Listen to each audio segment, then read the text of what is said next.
Um, we're here to talk about baseball today. Are you ready? Yeah, Ready? absolutely. This Okay. is my favorite thing in the world. So hopefully I can not sound like a complete fool here, but I think we'll be okay. That's fine. All right. Let's just hope that what you're telling the people is the right thing. I wouldn't know, which is why we're here today, right? Because I don't know a lot about baseball. I didn't know that at all. So hi everyone. Today I have with me Peter Schilling. Did I say that right? Perfect. Okay. You know, a shilling is like what we call like a 25 cents in Trinidad.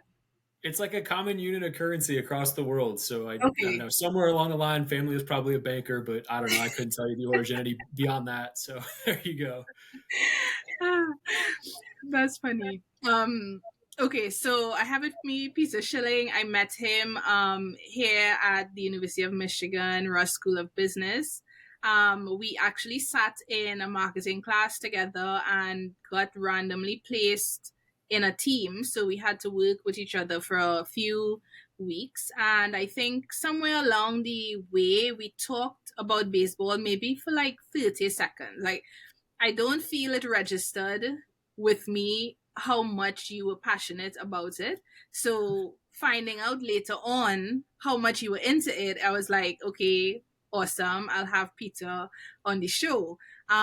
So Peter, before we get started, if you could just introduce yourself a little bit to our listeners, and then we'll jump into the conversation. Yeah, absolutely. So I'm a second year MBA student here at Ross. It's been a really interesting couple of years, met some wonderful people, Sam included. I grew up in northern Wisconsin, not necessarily a baseball hotbed because there's snow on the ground for like 8 months out of the year, and I'm only slightly exaggerating there. But I moved down to Miami after high school to go to undergrad at the University of Miami and then worked there for 5 years after, all with kind of the goal of being involved in baseball in some way, shape, or form. So played my entire life, still sort of playing a little bit here and there, but it's just something I was kind of born into. My dad played minor league baseball, so I didn't really have a choice. It was always going to be something that was going to be a big part of my life. And my first word was catch, actually, which is a kind of funny little anecdote there. But yeah, it really has been a day one thing for me. And honestly, anybody who knows me real well knows that it's kind of top of mind for me at all times. So really excited to share a little bit about it with you and hopefully provide some interesting information for the listeners. Awesome, awesome. Thank you. Um, so I guess before I ask you my first question, I could tell you that, I'm from Trinidad, I'm from the Caribbean, right? And a lot of Mhm. what we learn about the US comes from the television shows that we watch. And baseball is very frequently seen in movies and TV shows and all that kind of stuff. And growing up, we played cricket in the Caribbean. So cricket was something that I would look at baseball and be like, but it's very similar. There's a bat, there's people pitching, there's people running, catching the ball, things like that. And Yep. then my mom used to play a game called Rounders. Now, I Mhm. don't know if it's an official sport, but it's kind of like playing baseball, but with your hand. There's no like bat involved. So if somebody Yep. throws a ball, you hit it. So I don't know. Um, but with all that in mind, like if someone has never seen a baseball game or never seen baseball on television or something, how would you describe what it is to someone? Sure. Yeah. And I guess just to give a little bit of historical context, baseball is generally considered to be like a hybrid of cricket and rounders. So you're not far off on that at all. It's actually kind of how the game originated. If you talk to older Americans, they'll tell you that a guy named Abner Doubleday invented it back in the mid 1800s, but that's kind of generally been accepted to not be the case. And it's basically been proven that it was invented in England sometime in like the early 1830s. So you'll hear a lot of misinformation from people, but that's kind of generally where we're at in terms of the actual origin of the sport. But yeah, so at a very, very simple level, one team is in the field and considered to be on defense at any given time, and one team is at the plate hitting. So there are basically two teams going on, 9 players in the field. Most important, most people that you'll see if you flip a game on, you'll see a pitcher who's responsible for initiating the action and a catcher behind the plate who's responsible for receiving pitches from the pitcher. And then on the offensive side, there's someone up there holding a bat and attempting to put the ball that is thrown by the pitcher into play. So, long story short, baseball games consist of 9 innings. Each inning has a top half and a bottom half. The visiting team bats in the top half, the home team bats in the bottom half, and the opposite team is in the field at that point. Everything making sense so far? So far, I feel like I need to be taking notes. Top half, bottom half. Yep. Uh, what did he say? So What nine did he innings, say top after half, bottom half. nine? Okay, okay. The So like visiting 18 halves. Okay, Yeah, visiting team is batting in the top half of an inning. Home team is batting in the bottom half of an inning. okay. All right. So if you've ever heard of someone refer to like the bottom of the ninth as like, it's crunch time, that's because it's the last inning of the game. So Okay. there are a lot of phrases that carry over from baseball into just like regular English language. So it's kind of funny to Yeah. think about that. But anyway, so Yeah. pitcher initiates the action by throwing the ball towards what's called home plate. It's 16 inches across. It's a pentagon. And basically what they're trying to do is throw the ball over that 16-inch pentagon, and they're trying to throw it anywhere between the knees and about the lower chest of the batter. That's called the strike zone. Okay. Okay, so there's an umpire behind the plate who's like the referee, is basically how you'd think of him. And in his sole judgment, he's going to decide if the pitch that is thrown is either a ball, meaning it's outside of the strike zone, so either off of the plate or too high or too low, or a strike, so within the general idea of that area that I just described from like knees to mid chest and over the 16-inch plate. So each at bat, which is how you refer to, or a plate appearance would be the proper term for it, but most people will just say at bat. That's like the more common term for it. Okay. It's going to consist of the hitter having the opportunity to either put the ball in play by swinging the bat and then trying to run to first base. If he's successful, makes contact and keeps it within the two foul lines that are painted onto the field. If he doesn't swing, it'll be called either a ball or a strike. If he gets 4 balls in a plate appearance, then it's called a walk. He gets to take first base and is basically just safe at that point. And then it's 3 strikes to record an out for the hitter. So 3 strikes to an out, but you can also record outs on balls that are put into play either by catching it in the air. So like if a guy hits it and you catch it before it touches the ground, that's an out. Or if it's hit on the ground and someone picks it up and throws it to the first baseman who is touching first base before the batter can run the 90 feet to get to first base, that's also an out. All right. Okay. So far, so good? So far, so good. But let me slow it down a little bit and Yeah. take some more. Right. Okay. So, uh, you have these 9 people on a team, Mm-hmm. but 9 of a team on the field pitch Yep. field. Field. Yep. Okay. All right. So you have 9 people on the field that belong to one team. Mm-hmm. And then the person throwing the ball belongs to the other team. Person And throwing the ball is part of the team that's in the field. the person throwing the okay, right, sorry. So the You're nine good. people includes the person that throws the ball, and the Yep. That's other the pitcher. team sends the batter out. Mm-hmm. Okay, so the guy or girl who's batting is trying to hit the ball into play, right? That's what you Yeah. call it.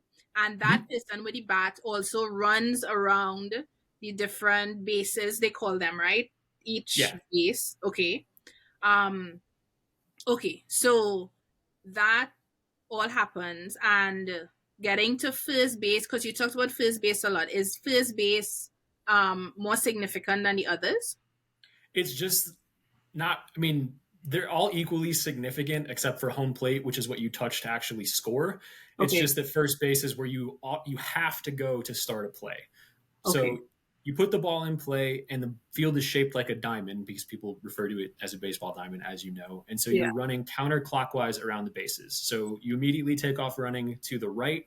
90 feet away from home plate is first base, and then 90 feet at a 90-degree angle away from first base is second base, and so on until you get all the way back to home, which is it's the fourth base, but nobody calls it fourth base. It's just home plate. Okay. All right. And let me see if there was something else. No? Okay. All right. Okay, so for everything that you said, and then Yep. those points that I reiterated, I'm there with you, right? Perfect. And yeah, okay, Okay, so basically that's happening constantly throughout the game. okay, So the first guy goes up, and if he's successful and gets on base, either by reaching base safely, by getting a hit that he puts into play, it touches the ground, and then he gets to first base before they can throw it over to the first baseman, and he's touching first base, then he's safe and he can stay at first base. Then the okay. next person comes up. Okay, so now the second hitter comes up, and because there's someone on first base, the next ball that's hit, if there's someone on first base, you can make an out at either second base, which is where the runner who's on first base has to go next, or at first base, which is where the batter always has to go.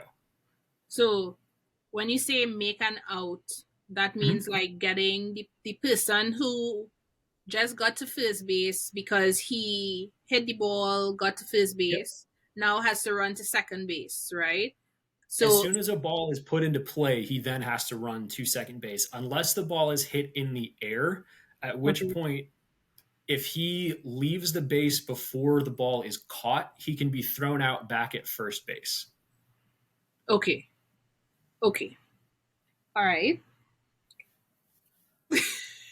All right, I know it's a little convoluted. It's probably harder to Yeah, understand kind of talking through it, but it's a lot easier to explain when you see how it yeah, actually operates in action. So yeah. No, hopefully this will be good. I'm just trying to think about it as you say it in terms Mhm. of having like picturing people on the field, right? Because if Yeah. someone like I know that it's called a baseball diamond because of how it's Yep. shaped, like where they run. But if someone Yeah. has never seen it before, they may have difficulty like trying to picture how it happens. But it's kind of like it's almost like a relay, and unless the Mhm. ball goes somewhere really far, right? Like if it's just like really slight batting or something, Yep. you just go like base to base, and eventually you might have like three people out there from the other team. Correct? Yeah, exactly. So Okay. maximum you can have is somebody on every base at a time, just one person, and at that point it's they call it they say the bases are loaded is the name of the situation at that point. Okay. So not real creative naming, but it is what it is. Okay. So, did we miss any? Like, did I stop you and left That's anything out? That's the general, Okay. very basic gist of it. Okay, so you got one team batting, you got one team in the field. The top half of the inning ends when the home team records three outs, whether it's through a strikeout, which is when three pitches get by the batter. Either he looks at them and they're in the strike zone, or he swings and misses, or the ball is hit into play and caught on the fly. Or, like I said, the ball is hit on the ground to someone who can then throw it to a base where there's a force out. So, always a force out at first base, a force out at another base if the play behind the runner would also result in a force out. Oh, okay. That one is interesting. So Yeah. if someone runs to let's say third base, but the person Mm-hmm. at first base is safe, Yep. then it doesn't matter. If So okay, so that's yeah, good point on that. Good question. So let's say in your example, someone hits the first batter hits a triple, so they get to third base before the team in the field can get the ball in and tag them out. So at that point, they don't have a force play behind them, so they don't have to run when the ball's put into play by the next batter. They can, and if the ball's hit on the ground, they likely will. If the ball is hit into the air and it's hit deep, like into like so past the dirt part of the field into like more of the grass, the outfield. If it's hit deep enough, they're going to stay on third base until the ball is caught, at which point they're then allowed to run and try to touch home, which counts as scoring a run. okay, okay. And for those that doesn't know, you talked about dirt and you talked about grass. Yeah. Yeah. So big picture, the diamond itself, right? So it's a mixture of dirt and grass. The dirt is all concentrated on the area that's called the infield, which is where all of the bases reside and home plate. The pitcher's mound, where the pitcher actually stands to initiate play, is also usually made of dirt. And that's 60 feet, 6 inches away from home plate. And then the rest of the bases, like I said earlier, are 90 feet apart. So the dirt extends about 10-15 feet back behind second base and then is kind of in like an arc shape going to both foul lines. So Mhm. there's always dirt, and the infielders are generally going to be positioned on that infield dirt. So they're almost always going to be six people on the infield. So you've got the pitcher and the catcher who are initiating every play, and then there's going to be someone at first base called the first baseman, someone at second base called the second baseman, someone at third base called the third baseman, and then there's a player that resides in between second base and third base called the shortstop. So that's your infield. Those are your six players out there. And Okay. then behind them in the big grassy patch of the field, back behind the dirt, those are your outfielders. So someone will be positioned in between second and third base. They're the left fielder. Someone will be positioned like directly behind second base. That's the center fielder. And then in between first base and second base will be the right fielder. Hmm. Okay. All right. Um, and you said earlier that the person, like the referee of the game or whatever, is called an umpire, and that's also the same thing in cricket as well. Yeah, Just making parallels for the people. there you go. We talked about all the catching, the pitching, the running, and stuff like that. I know, we know about being safe or like getting a strike or getting an Mm-hmm. out. So how is the game scored? Where do points? I mean, most sports have points. Somebody wins and loses based on Yep. the amount of points. How is points incorporated into all of these movements that we just talked about? Yeah. So points in baseball are called runs, and you get a run for touching home plate safely. So let's say the first batter hits a ball into the outfield. They can run all the way to second base on that play. The play is over. Great. They're on second base. If the next batter then hits another ball into the outfield and the person who was standing on second base at the beginning of the play can make it and touch third base and then run to home plate and touch the plate before the ball is thrown in and they're tagged. So tagging basically just means somebody catches it and then legitimately just like tags you, like touches you with the ball or with their glove with the ball Hmm. in the glove. As long as they touch home plate safely in that instance, they'll score a run. Okay. So that's the easiest way to describe it is just you score on a ball that's put into play. But then there's also a home run, which is when somebody hits a ball over the outfield fence. That's an automatic four bases. So because of that, the person who hits the ball over the fence scores, and everybody who's on base at that time also scores because they all get to touch home plate. Okay. So then if you have, say, three people out there and a home run is hit, you get what, four Four. runs? Yep. And that's called a grand slam. So you might have heard Yeah. that before, but that's where it Yeah. comes from. Okay. Okay. All right. Makes sense. There you go.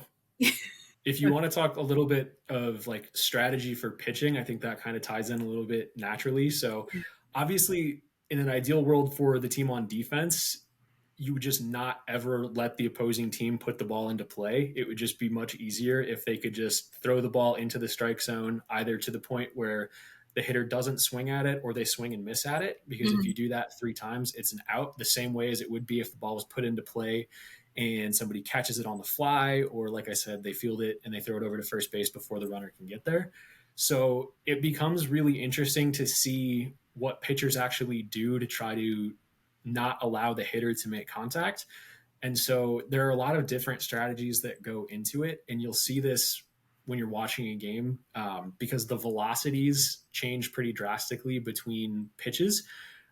So a lot of pitching is just disrupting timing of the hitter because you don't have a lot of time to react as it stands because you're only 60 feet 6 inches away, Mhm. and really high level pitchers like professionals are throwing the ball upwards of like 95 miles an hour, and often faster than that. The fastest pitch ever recorded was 106, Wow. which is crazy. Yeah, absolutely. So to give you some context, you only have less than like half a second to a react to the pitch and where it is, and then b actually swing at it, and then the hardest part, getting the bat to actually like square up neatly with the ball so that it goes where you want it to go to. So there's very little reaction time involved. So having really tremendous hand-eye coordination and vision is super, super important. Hmm.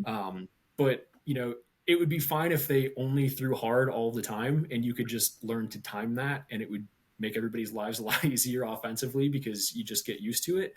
But if you change the way you grip the baseball when you throw it, you can put movement on it and you can change the speed of it. So it becomes a lot more challenging because not only do you not have a lot of time to react to it, but you have to recognize what kind of pitch it is like immediately out of the pitcher's hand. And then also like based on that, where it's likely to end up. And you have to time your swing right so that you actually can hit the ball, with any sort of authority. So long story short, baseball should basically be impossible. It's crazy that people are actually able to do it at a high level. And I don't think enough people realize how difficult it actually is because the professionals make it look so easy. And they'll go up there and they'll just hit a ball that's thrown at them 100 miles an hour and they'll hit it over the fence. And it'll be like, yeah, why can't they do that every time? But it's really not that simple. I would be so bad at that. Like I think about when like my little brothers, they play a lot of video games, right? Yeah. And in some of these video games, like the role player games, you have so many things happening at one time on the screen. And I Yep. feel like as I've gotten older, like I can't deal with too many things. I don't know if that's like a scientifically proven thing, but as I've gotten older, like my reaction and coordination time has significantly gone down. So I could only imagine the type of training that goes into being able to do this. No, you're right on. Scientifically speaking, there have been a lot of studies done on this in baseball, and they say generally peak performance comes from ages 28 to 32 for baseball players. And beyond that, your reaction time starts to diminish. And I mean, some guys are just so talented and so gifted that it doesn't really matter, and they can play for years and years after that. Some guys even play into like their mid 40s. But prime, basically, your physical prime as a baseball player is between 28 and 32. So like anything beyond that, and you start to think like, okay, maybe there is something to this. Like maybe it's not me. It's that I'm physically just like not capable of sticking with this the way I used to be able to. Yeah. So as you talk about that, and as we started talking about the players, what are some of the ways that people get into playing Major League Baseball? You mentioned that your dad was minor league Yeah. baseball, um, and I've only ever watched like a professional team, like like in the MLB. Yep. I've only ever watched like one game at that level. So how do you get there if peak performance is like what 20 something you said, right? Yeah. So how do you get to that point to get into the top of the game? So it actually varies a lot depending on where you're born, which is kind of a strange way to go about it. But there are actually two different systems for going about it. So people who are born and reside, I guess we should clarify a little bit because you can move around, obviously. But people who reside in the US, Canada, and Puerto Rico are subject to Major League Baseball's amateur draft. So basically, every amateur player at some point or another is most likely trying to work their way towards being selected in this amateur draft.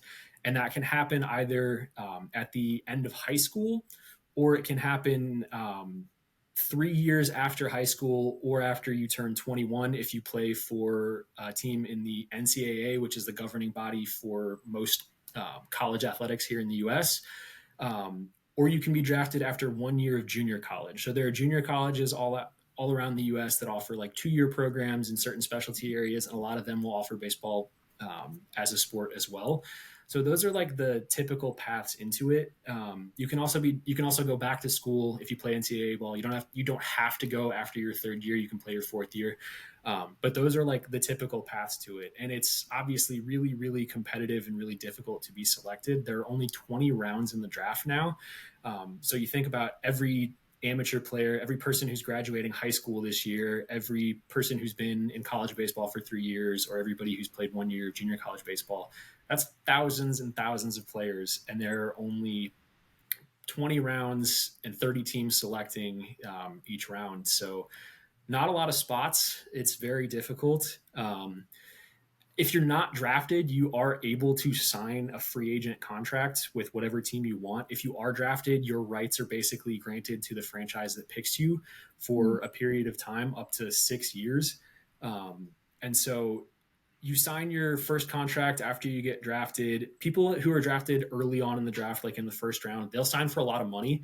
A lot of times you'll see that's where you see a lot of high school players go, and then a lot of players after their third year of college because they've got a little bit of leverage in that they can say, offer me more money or I'll go to college. Because if you're good enough to get drafted, you likely have already signed if you're a high school player at least, you've likely already signed letter of intent to play college baseball somewhere. And so you got a Mhm. little bit of leverage to say, look, pay me more, or I'll just go to college and we'll redo this whole process in 3 years.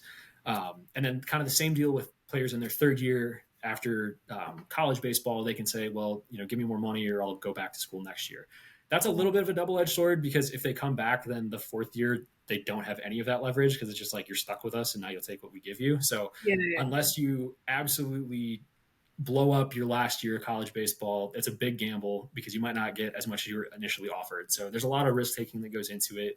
And those players are generally guided by, they call them advisors. In most sports, you'll hear them called agents, but for whatever reason in baseball, they specifically refer to them as advisors. There's kind of a negative connotation with the word agent. So until people turn professional, they're referred to as advisors, even though most of these guys actually operate as agents for other professional players. Yeah. So that's like kind of the typical path in the US, Canada, and Puerto Rico, at least. Before you continue, Yeah. you were talking about the amount of rounds, and there's like 30 major teams, right? But Mhm. how large then is a team? So when I did the episode on American football, we talked about the Yep. size, like the maximum size of people that are part of a team. Yep. How much is it for baseball? So it's a little different in baseball because there's a minor league system that is actually operated by the teams. So a major league team itself, so each of the 30 major league franchises, like any of the teams that you've ever actually heard of, there will be 26 players on a roster at a given time. Okay. Um, and so there's 26 players, and then they also have what's called a 40-man roster, which is the additional 14 players are part of this roster and protected from being able to be selected by other teams in a separate draft process.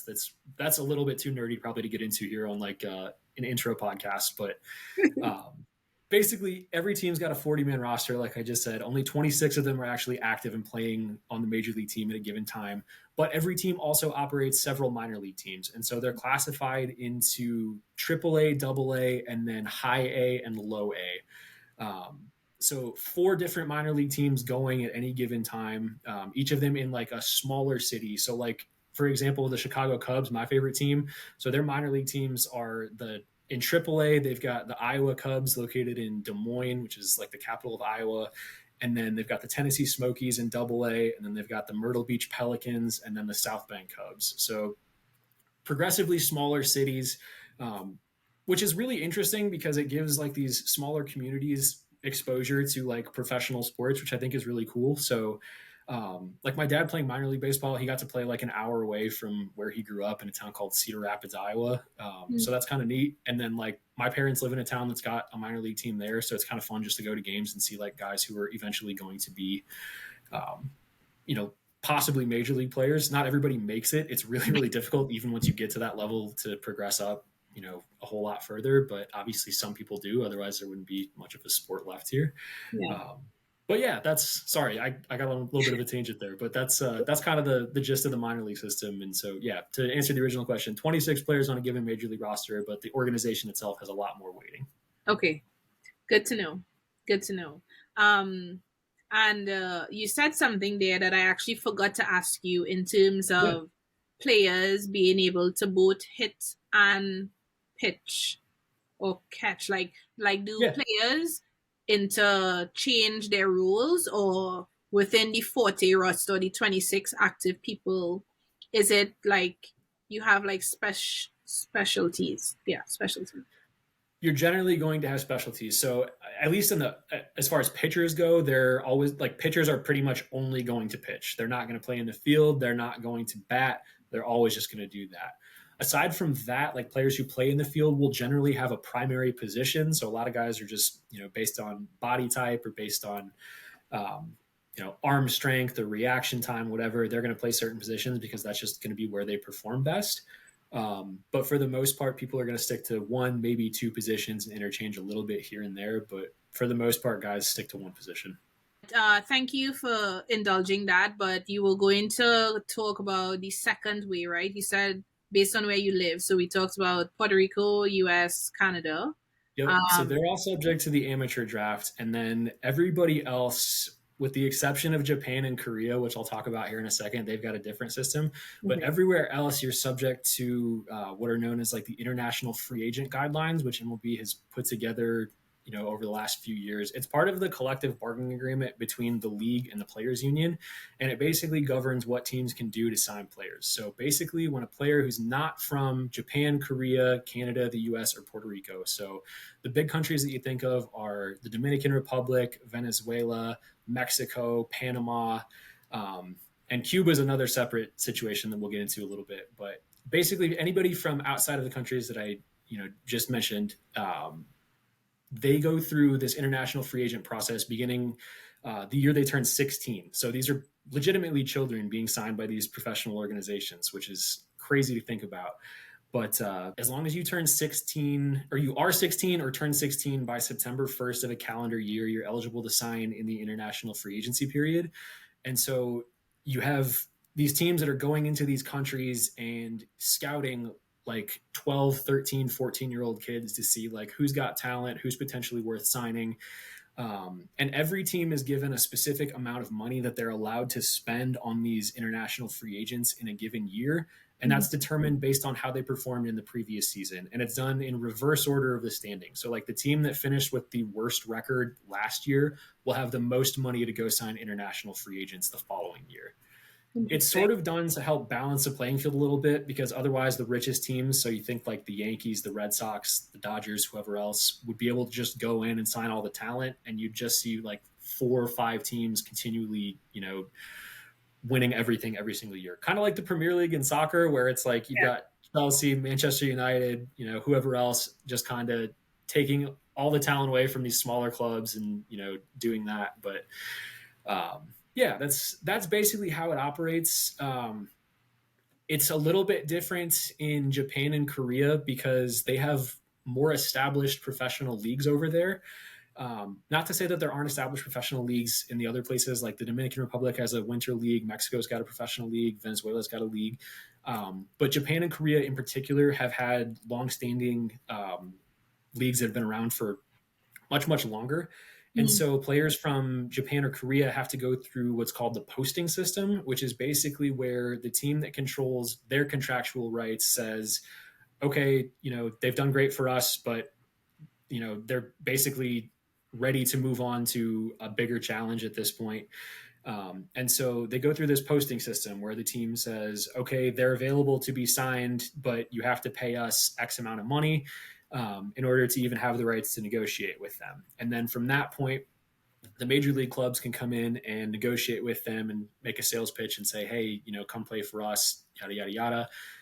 Usually it's tied to a percentage of whatever the contract that the player from Japan or Korea gets. And so it's obviously in the best interest of the team in Japan to get, or Korea to get, as much money as they can for these particular players. So they're not going to just let them sign for nothing. They're going to try to get the value up as much as they can. So they get something out of losing a potential star player. So that's Japan and Korea. Any questions on that? I kind of breezed through that pretty I quickly. yeah, no, I mean I don't know where I've been living, but I had no idea that baseball was played outside of the US. Like Yeah. absolutely no idea. So this is like I don't know why don't we play it in Trinidad then? I'll have to ask somebody. So there's actually, it's really interesting and honestly a little bit, sad American history coming in here. A lot of the influence of baseball is based on where the U.S. has had military operations. Um, so, as an I American, I see. can kind of speak to that and be like, hey, sorry, but here we are.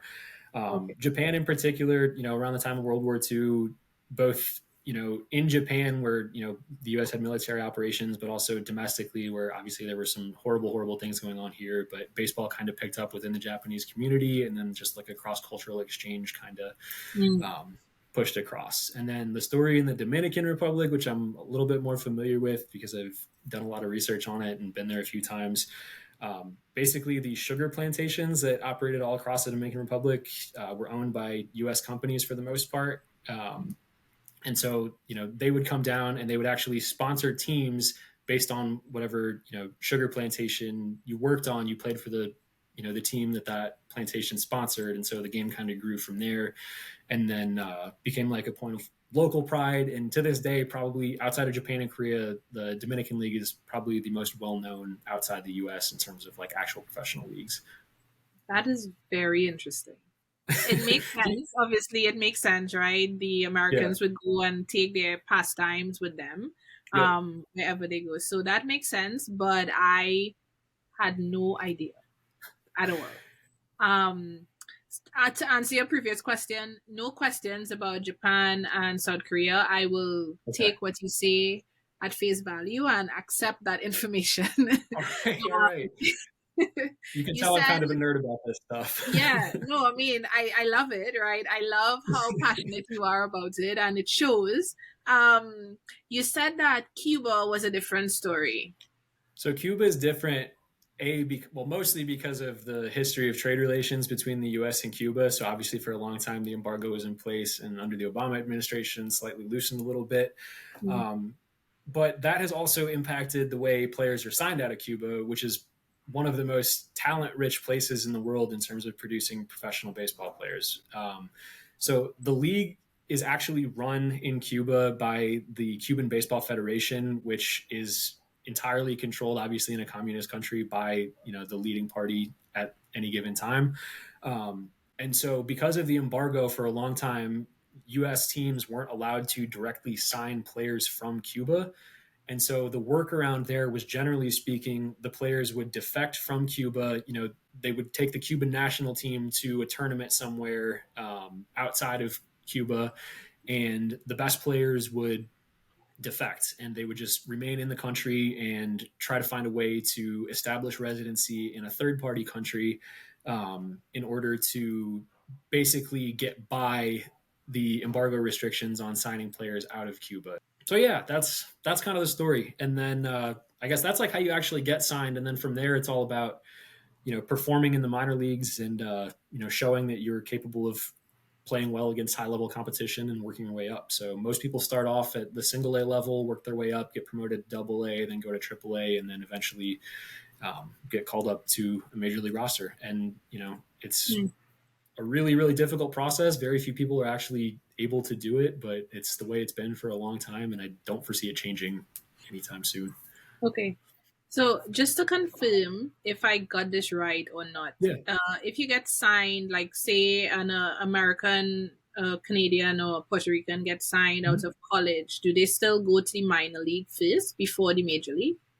It's extremely rare, but possible that they would sign and then go right to the major leagues. For the most part, players who played in college would probably go to either high A or double A to start off, um, just to show like the level of competition is going to be different.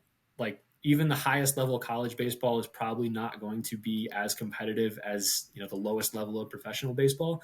And Mhm. so unless you're like a once in a generation, absolutely dominant player where it's very clear that spending any sort of time in the minor leagues would not really help you and you'd be better off just going straight to the majors. For the most part, yeah, you'll still go to the minor leagues regardless of when you're signed. Okay, good to know. So then, question: what is softball?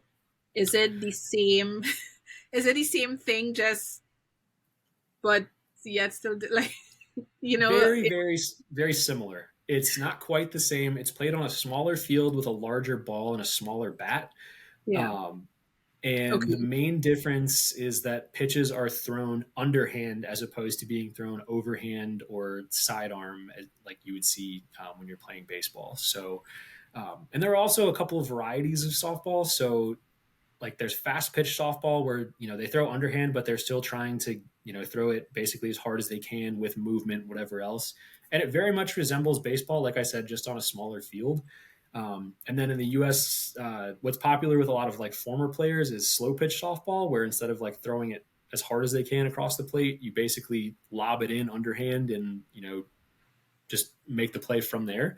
Hmm. Um, but yeah, The rules are, I'd say, 99% similar, maybe a few slight differences here and there, but same number of players on the field, same idea. You put the ball in play, you run to first base, force outs, fly outs, all the above, strikeouts, walks, all the same. Okay. All right. Um, Thank you. And then whenever I talk about sports with a guest, given the experience we've had globally in terms of like gender and sports, or Mhm. different types of people depending on where you're from playing, we established that I think baseball has probably a good ethnic diversity. In terms of who plays the sport, what about women playing baseball? Is it common, or do they play softball more than baseball? What is Yeah, the dynamics there? generally speaking, women tend to gravitate more towards softball. That's not to say it would be unheard of for a woman to play baseball, and there actually is like sanctioned professional women's baseball and international competition for women playing baseball, like the exact same rules, same field, and everything. Mhm. But for one reason or another, it just tends to be that women tend to play softball more. Um, I think a lot of that has to do with opportunity because if you're looking to get a scholarship for college and you want to play a sport, there are more scholarships available for softball than there are for baseball. And that's a result of it's called Title IX. It's U.S. legislation to ensure that there's equal spending on women's activities as there is on men's activities. And the Mm. general rule is that because of the large number of scholarships afforded to the football team at most universities, there are generally more women's sports than men's sports to kind of offset that, so that the spending is at least as equal as it can be in terms of like the logistics of putting on the operation. And so I think that the best path to a scholarship in the U.S., which is what most people are aspiring to, is for girls to focus more on softball because there's just a higher likelihood of them getting a scholarship. Okay. All right. Makes sense. And then in terms of the 38 teams that you talked about that play in Major League Baseball, Yeah. is there any international competition that happens outside of the US for baseball? Yeah, in terms of like national teams playing each other. Well, I mean, if there's like a league in South Korea and Japan, for Oh, example, and then there's like a league in the Dominican Republic, would there be like a US versus DR versus Japan versus Korea kind of thing? so there hasn't been a formal competition that Major League Baseball has been involved in that way. But they do play exhibition games every now and then in Japan and Korea. That's becoming a little bit more common as they try to grow the game globally.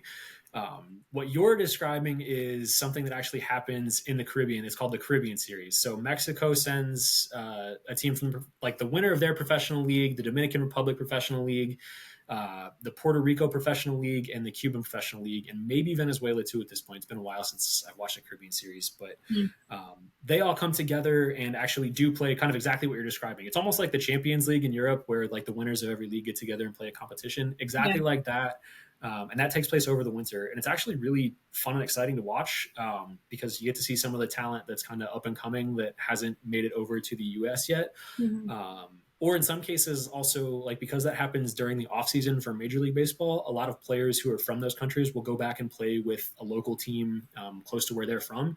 So you see a lot of Major League players, particularly in the Dominican Republic, going back and playing in the Dominican Winter League, and then from there, if time allows, based on when the season starts, they can potentially play in the Caribbean Series as well, which makes it kind of fun and interesting, even for people who aren't following that league real closely. Like for U.S. fans in particular, you can be like, oh, I know that guy. He plays for my favorite team. Like I'll watch Yeah. this now. So Okay. Interesting. And I guess opportunity as well definitely, to get something started. Okay. And then so the aspiration then is to make it to the US to play in the MLB, yeah. and the MLB would set the standards for like for the sport, right? If things need to be tweaked, like if rules need to be tweaked or things like that, would it So come from the MLB's Well, each league has their own different rules. MLB sets the rules for Major League Baseball itself, and then also works with the World Baseball and Softball Confederation to set the rules for international competition. So there's a tournament that's played every few years called the World Baseball Classic. We just had it in March of this year, actually, which is really cool. I was actually down in Miami for a couple of games, so it was a really good time. Got to see that. The coolest atmosphere I've ever been to for a baseball game. So I got to see a game between Puerto Rico and the Dominican Republic, and it was unlike anything I'd ever been a part of in my entire life. Stadium was completely full, people chanting, going crazy. Just an awesome experience. And then a couple days later, the U.S. played Venezuela in an elimination game. Super exciting game. The U.S. was trailing for most of the game, and then a player came up and hit a grand slam to put them up by a couple runs towards the very end of the game. And I've never heard a stadium so loud in my entire life. It was super cool. Had front row seats, spent way too much money on them, but it was a once in a lifetime thing, so had to do it. Yeah. But yeah, so to get back to your question, so MLB will set the rules basically for MLB. A lot of other leagues will just kind of follow what MLB does and kind of pick up what they do, because for the most part, the rules that they implement aren't like drastic changes, and they do tend to be things that make the game more enjoyable for fans, which is ultimately kind of what we're aiming for. So recent example of that just this year, baseball implemented a pitch clock basically to speed up the pace of the game, because there wasn't a clock prior to this year, and so games could drag on for a really long time, and there's a ton of downtime in between the action. And so this year they set a clock in so that the pitcher has to be ready to pitch and the batter has to be ready to hit within like 15 to 18 seconds of the prior pitch. And if either one is not ready, if the hitter's not ready, a strike is added to the count, and if the pitcher's not ready, a ball is added to the count. So it speeds the game up. It's a change that I admittedly was not really excited about when they first announced it, because I thought one of the most beautiful things about baseball was that there wasn't a clock and it had its own like rhythm and pace, and you kind of did your own thing on it. And then as soon as the season started and it was like, oh, I can watch an entire game in 2.5 hours and not like 4.5, I was like, yeah, this is a much, much better product, and I'm totally on board with it now. So that's one thing that I think will be coming to other leagues, if it hasn't already, that I think was wildly successful for Major League Baseball this year. Okay. That's cool. Okay. Cool. So, thank you, Peter. I feel like the amount of information that I got about baseball, I wasn't even expecting all of this, to be honest. Like, I really thought we would talk about, like how it's played and people run and hit the ball and all that. But I didn't realize the significance and like all the like intertwined pieces of baseball with all these Yeah. other things, which Mm-hmm. kind of leads me to my next question, right? Yeah.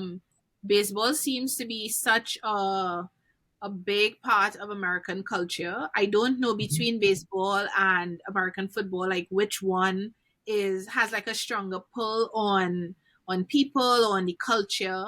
I know that there have been a lot of movies. One of the things that was always funny for me is like every time you see a movie where someone breaks into a house, somebody always picks up a baseball bat, Yeah. um, to attack the intruder. That to Mm-hmm. me says like it's like I don't even think in the Caribbean everybody has a cricket bat in their house, but it makes it seem that baseball is such a big thing that everybody does at some point that you just Yep. randomly have a bat in your house. So I guess, what would you say about that, about baseball and American culture, thinking about how you grew up around it and stuff like that? Yeah, I would say it was definitely the dominant force in American culture for a long time, and it's fallen off probably since the late 80s, early 90s. I'd point to like 1994 specifically as being kind of when football sort of took hold of the US in terms of its like broad cultural appeal. So that was one of the first times that Major League Baseball actually went on strike, and they actually ended up canceling the World Series that year for the first time in a really, really long time. Um, and that tended to sour a lot of people from the game. And so it's been kind of a tough road back to regaining its place in terms of like importance in today's culture. Like, I'm obviously speaking from kind of a work perspective, because like this is something that's just been super important to me for my entire life. Mm-hmm. So I'd love it to be back to like the dominant thing that everyone's talking about. But realistically speaking, the NFL, and I'd say probably the NBA as well, has kind of surpassed Major League Baseball in terms of like general importance to the average American, which is, for me, sad. But I think there are reasons for it and hopefully ways for it to come back. One of them being the changes that they've sort of made to make the game more appealing to viewers. But to your point, yeah, it is something that I think, the majority of Americans at one point or another have played baseball because it's one of the first sports that you're actually able to play even at a young age. And you start off and it doesn't really look like the sport you see played on TV. You play a game called T-ball where there's no pitching. There's Mm. legitimately just a plastic tee that's set up on the plate and you just swing at it. And then, you're never out. Everybody's safe. Everybody has fun, has a good time.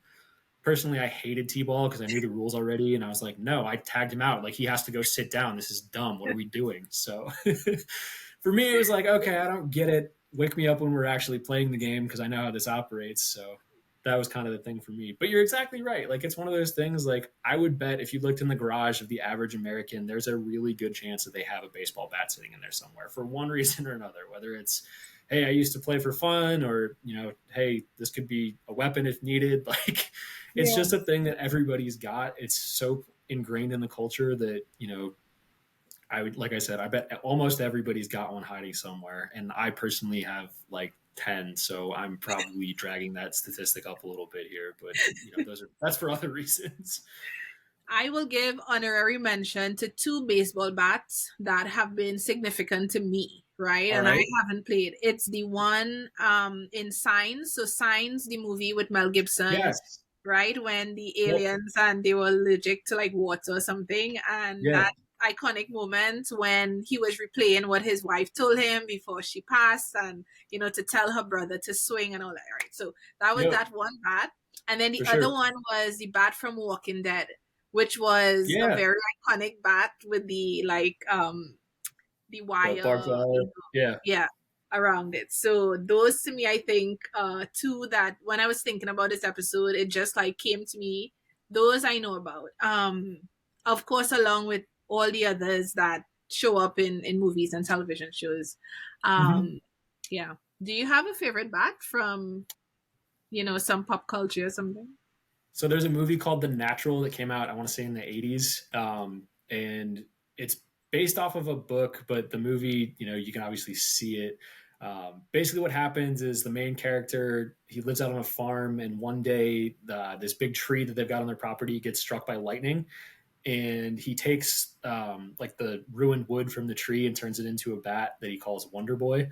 Um, and like that bat becomes, it gives it like almost gives him like superpowers at some point. And so it becomes like just this like cultural thing, and everybody, like almost everybody who's a baseball fan would know what Wonder Boy is if I mentioned it, and they'd know exactly what I was talking about. um, I won't spoil the movie, but it becomes a big plot element at some point. So if you do want to go watch that, check it out. It's been out long enough that I feel like I'm not really spoiling anything, but I don't want to ruin it for anybody who gets really inspired by this and says, "Yeah, I'm gonna go watch The Natural now." But it is a good Yeah. movie. I'll give it that. Okay. All right. I'll add it to my list. Okay. And we'll see. We'll see if I like that one. If you're gonna watch a baseball movie, though, you should watch Moneyball. I think that's the easiest way to connect with the most current iteration of the game. It's baseball heavy, but there's also like interesting human element stories to it. And Brad Pitt and Jonah Hill do a phenomenal job in it. So that would be Okay. my one plug for a movie that people, I think, our age would really appreciate. Yeah. All right. So Moneyball first, and then if I have extra time, watch the Wonder Boy Bat movie. I could give you a list of about 30 baseball movies because I've seen all of them, but I would say Moneyball over anything at this point in terms of like being able to connect with it even without a ton of experience. Yeah. Okay. All right. Sounds good. All right. So you told us a lot about, in your introduction, you already kind of told us, that your dad played and that's how you got started. Mhm. And it's something that you love so much. Um, if you have more information there about how your journey to baseball happened besides seeing your dad play, feel free to tell us. I'd love to hear your connection with the sport. Yeah, definitely. So I guess real quickly, favorite team is the Chicago Cubs, and actually the flag I've got behind me in the background. So when they win a game at their home field, they fly this flag outside the stadium so that people going by on the train can see if they won or lost, which I think is just like a cool tradition. It's just something that I've always really enjoyed. Kind of gone by the wayside in terms of importance with smartphones. Everybody can just check the score on their phone that way. But back in the day, it was actually how people on the way home from work would find out, because they'd play games during the day and then they'd go by on the train and they'd see the flag. Mhm. Conversely, they do fly a blue flag with a white L on it when they lose, but obviously we aren't as excited about that one, so we don't tape it up on the wall here. But yeah, they've been my favorite team forever. It's my dad's favorite team. It's one of those things, I think, for a lot of people, your favorite team is just kind of who your dad roots for. So that was the case for me. Just kind of fell in love with it from an early age. Last time I cried was when the Cubs won the World Series in 2016, after 108 years. So it was like a really huge historical moment. For a lot of people, though, like not just for me, like I think that was just one of those things where it's like you remember where you were when it happened, if you were affiliated with the team or just like in or had a connection to Chicago, because it was like at some point you knew someone who was a huge fan of the team, and because they hadn't won since 1908, like people who died prior to 2016 like never experienced that, and they lived their whole Oh, life cheering for this team. And it got like legitimately, it's emotional. Like as dumb as it sounds, like I think for a lot of people that was kind of like where it hit. And like when they actually came back and won it, and it was really dramatic. They were down in the series, it was best of seven series. They were down 3-1. Everything looked hopeless, and then they won three straight games, and the last one was in extra innings, and it was super dramatic. But I cried like a baby that night. I was like, this is wild. Like the amount of people that have gone through this, like it was awesome for me because I was home at the time. I just graduated from college. Like I got to watch it with my dad. So it was like, this bonding experience that I was like, not everyone got to have this. Like people have lost parents, people have lost siblings, like they didn't get to experience this. So for me, it just, kind of hit me all at once. And like, that's the last time I can legitimately remember crying. So it's been a while. Hopefully, happy tears come at some point again, yes. but Well, that's the case. I'm glad to hear that the last time you cried was happy tears and that you Happy, got to yep. celebrate that. But crying is good for you. So maybe you should, maybe watch a little sad movie or something. Get the tear ducts flowing. That's what they tell me. I'm working on that. We'll see though. Okay.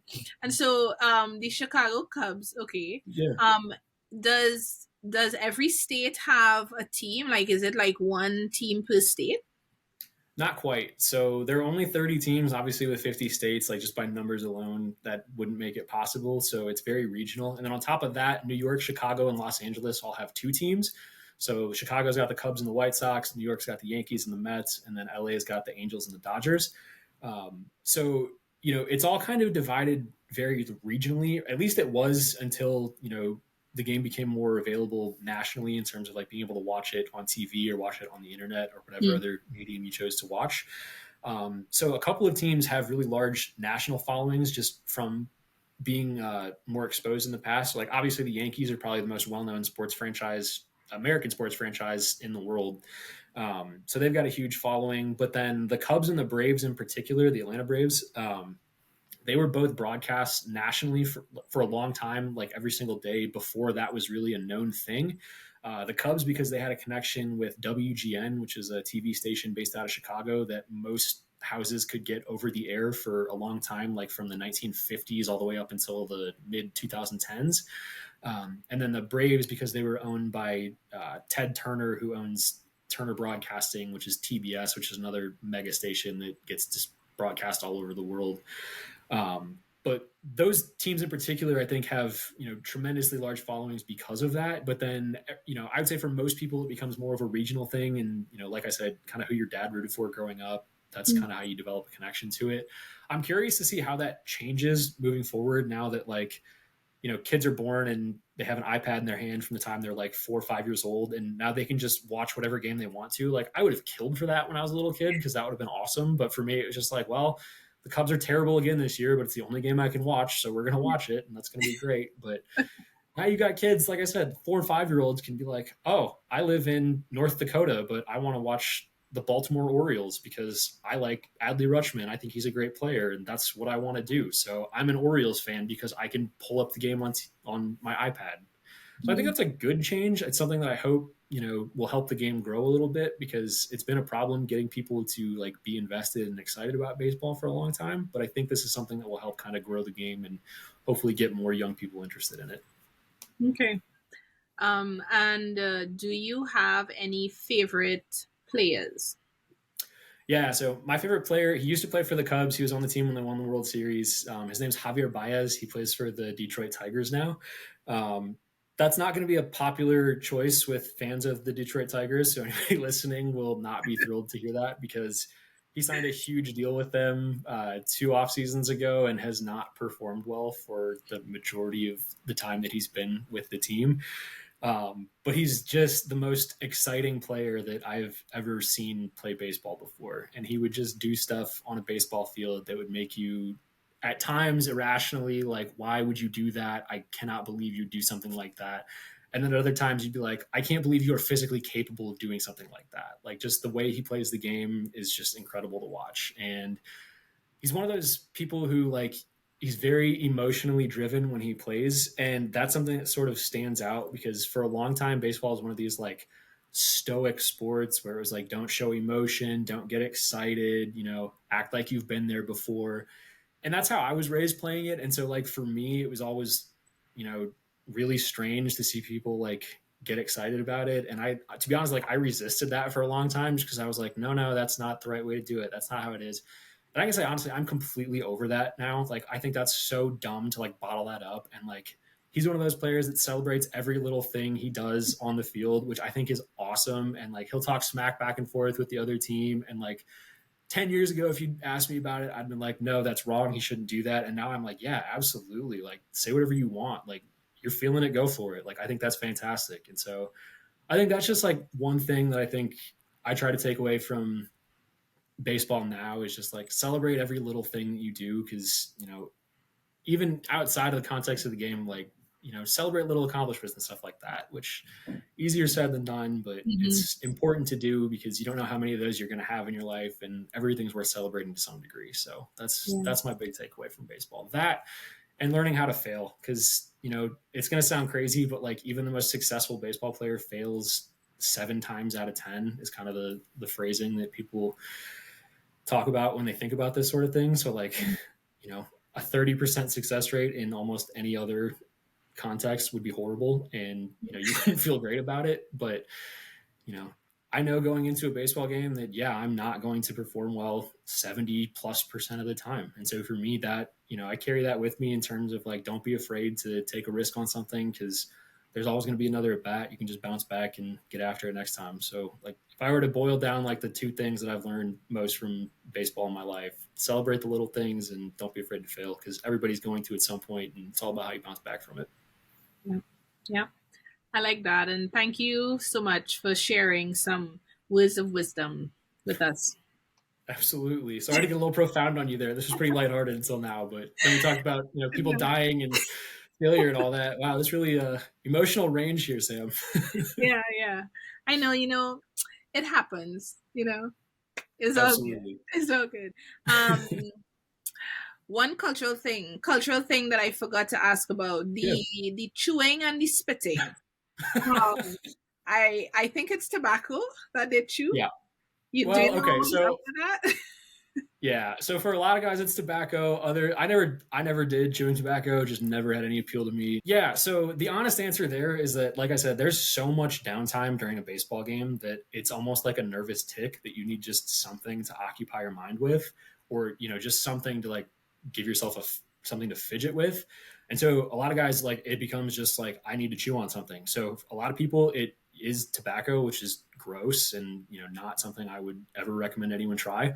Um, but for other people, like for me, it's chewing gum. Like I legitimately have a probably an addiction to chewing gum that I will never get over, which I know is strange, but like I buy huge bulk packs of it because I am constantly chewing gum. Like I took it out for the purpose of the podcast. So you didn't hear me smacking it, but like the second we get done, I promise you I'll be chewing gum. It's just such a habitual thing for me. And that just stems from, growing up playing baseball and always needing to have something to kind of fixate on. But the other thing is like sunflower seeds. Like people will like chew like shell on sunflower seeds. Usually they're seasoned. Um, like there's just like regular salted ones, but then there's like flavored ones like barbecue, ranch, buffalo.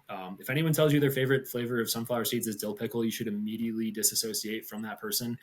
There obviously is something wrong with them. I know a few people like that, and clearly I want nothing to do with them anymore in my life because that's legitimately like serial killer stuff to me because they're really just disgusting. But anyone who says otherwise, come find me later. We can talk, but it's really just not right. But yeah, it's like getting back to the crux of the question. It's really just about there being so much downtime and a lot of nervous energy going on at any given time in a baseball game that you just need something to kind of occupy your mind and your nerves. And so for a lot of guys, it's just like chewing gum, chewing seeds, putting a dip in, whatever else. The Okay. spitting, the spitting is just part of it. It's gross. A baseball dugout is legitimately one of the most disgusting places on earth. It's probably the reason my immune system is so good because I spent so much time in them growing up that I've been exposed to all manner of germs and nastiness. But just avoid a baseball dugout at all costs unless you have to be there. Is the final takeaway there? Noted. Noted and signed and sealed and put in an envelope and all There that. you go. Okay, so when I think about baseball again, I don't have a favorite team or players or Yeah. anything like that. But I do know the name Babe Ruth. Mm-hmm. Um, I think he was somebody important. Very Uh, important. Considered by many okay, people to be the greatest player that's ever played. okay. So I guess people like that, are there other names that we should know? Let's say someone is new to baseball, they start learning about it, and maybe they want to go look up some of the iconic players over time. Yeah. Who else should we know about? Hank Aaron is a big one. He was the Major League Baseball home run leader for a long time. He broke Babe Ruth's record. So Babe Ruth hit 714 home runs in his career, and then Hank Aaron hit 755, and it was a huge deal when he did it. That has subsequently been broken by a guy named Barry Bonds, who'd be another person for people to look up. But there's a lot of controversy around him because he played during a time when there was rampant use of performance enhancing drugs. And so the record that he has is a little bit tainted, has kind of an asterisk on it. But anyway, Jackie Robinson would be another big one. He was the first black player to, so Major League Baseball segregated in the early part of the 1900s, and Jackie Robinson was the first player since they officially segregated. It wasn't like a written rule, but it was like a gentleman's understanding that they wouldn't allow black players in the game. And Jackie Robinson became the first black player since that time in April of 1947. He played for the Brooklyn Dodgers, and then they subsequently moved out to Los Angeles. But definitely a name for people to know there. There's a really good movie about his life and career called 42. It's Chadwick Boseman, who does a phenomenal job portraying him. So that's another movie that you should add to your list. Um, yeah, Aaron Robinson, Bonds would be a good one. You should look up Sammy Sosa and Mark McGuire just for like that was a big part of my childhood because again, part of the performance enhancing drug era, but it was a huge reason that baseball kind of made a little bit of a comeback in 1998 after the after the strike ended in 1994. So McGuire and Sosa went on a huge single season home run record chase where there was a record set in the mid 1950s by a guy named Roger Maris, who had the single season record for home runs in a season at 61. And then Bonds and Sosa both broke that record in the same season in 1998, and they played for rival teams. So Sosa played for the Cubs, who are my favorite team, and then McGuire played for the St. Louis Cardinals, who were like the Cubs' biggest rival. So it was just like I was 3 years old, but it was just something I still like vaguely remember, just like seeing highlights and stuff on TV, and now looking back at it, just like a really cool part of the story. But then I want to give a couple of modern players too, because I feel like we talk about a lot of baseball's past, and people need Yeah. to know about great players going on right now. Shohei Ohtani is a current player that everyone in the world should know about. He's one of the greatest players to ever play the game, and he pitches and hits, which is wild. That's something that not a lot of players are capable of doing at a high level, and he is one of the best at both of those things at the same time. He's from Japan. He's only been in the U.S. for about 6 years now, and he's a free agent this year, meaning like currently right now as we speak, he's finding a new team to play for. So that's like a super fun and exciting thing. And he's going to sign the biggest contract in the history of professional baseball, probably in professional American sports. Um, Interesting. it will probably be north of $500 million, which is a crazy, crazy amount of money. And in baseball, money like that money is guaranteed. So like it's not like he's not going to get that money if he doesn't perform. Like some team is going to give him $500 million to come play baseball for them. So yeah, Shohei Ohtani, Mike Trout, another really important name to know. They were teammates actually for the last few years on the Los Angeles Angels. Unfortunately, the team did not perform super well, and actually, I don't think ever made the playoffs while Ohtani was with them. But another name you should know for sure. And then Ronald Acuna Jr. is the National League Most Valuable Player this year. He plays for the Braves. He's from Venezuela. Just another really interesting, like emotional, exciting player to watch. So those would be the names I would tell you if you're interested in learning more about baseball and you want to know who's important right now. Those would be the guys. Okay, so if someone has listened to us today, right, Mm-hmm. and they're like, you know what, this sport is a lot more exciting than I thought it was, like me, and they wanted they wanted to become, a fan of the game, or maybe they want to try their hand at playing. Yeah. Um, Given that we have a global audience, Mm-hmm. um, but I'm not sure yet who will be listening to this. What would you tell someone to do if they want to either become a fan of baseball or if they want to play baseball? Yeah, so kind of a tough time of year right now because the season is over. It just ended a few weeks ago in November. So there's not a lot of live baseball to be watched right now. But I would say the best thing you could do is just go to YouTube and look up famous baseball games and just see if that kind of captivates you. And um, if that takes, then I think you'd actually start to enjoy watching, when the season comes back around, or watching, a league in another country where they might actually be playing like now. Like the Dominican League is currently going on, so if you just want to like get a feel for it and just see what it's like, then check some of those games out. And most of the time, you can find those online. It's harder in some countries than others in terms of like how much they actually broadcast a given league, but definitely I'd say like just find video and just get a sense for like how the game is actually played and stuff like that. Um, in terms of playing, like it's growing globally, and there are organizations across the world now that are actually actively trying to grow the game.